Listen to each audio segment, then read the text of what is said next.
नमस्कार। हेल्दी खाना पीना चैनल को आपन को स्वागत।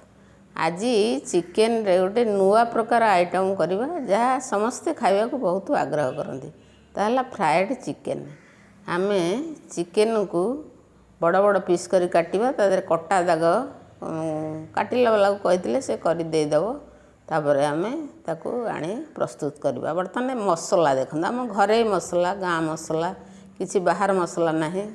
रसुण 6-7 पाखुड़ा अदा गोटे इंचर बड़ पियाज गोटे टमाटो 2टा धनिया चामच आउ जीरा चामच आकु आ लंका 2टा सुखला लंका 2टा ताकू आमे मु 15 मिनट बतुरे देछि कारण धनिया ना जीरा ताकू बतुरे देले से प्लेन हे जिवो मसला तयारी हे जिवो।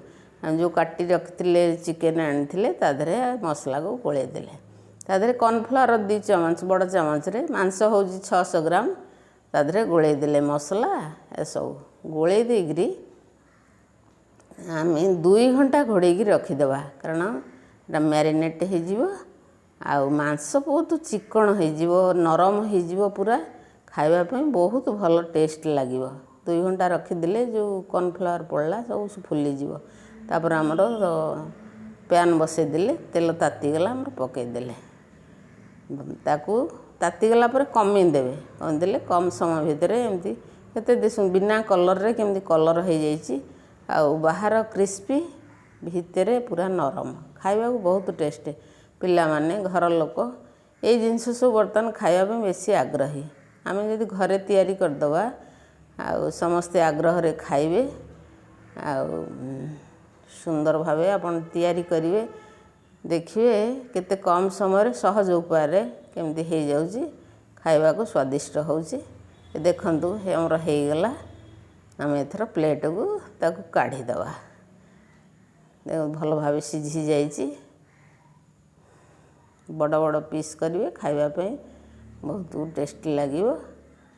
आम एथर काढ़ी दवा गैस कमेई करी कले से आ पोड़ीबनी सिझी जीवो भल करी। देखंतु केते सुंदर कलर हेची केते सुंदर वासना हमर गाँ मसला किसी अधिका मसला दवा दरकार नहीं मसला देह पे बेसी भल नुह हमर बटा मसला आ देखंतु टमाटो सॉस सहित गरम गरम परसी देबे आपण खाइबे केते सुंदर लागिवो। कमेंट बॉक्स रे लिखि निश्चय आपण को मतामत देबे। वीडियोटी शेष पर्यंत देखिथिबारु आपण को बहुत बहुत धन्यवाद।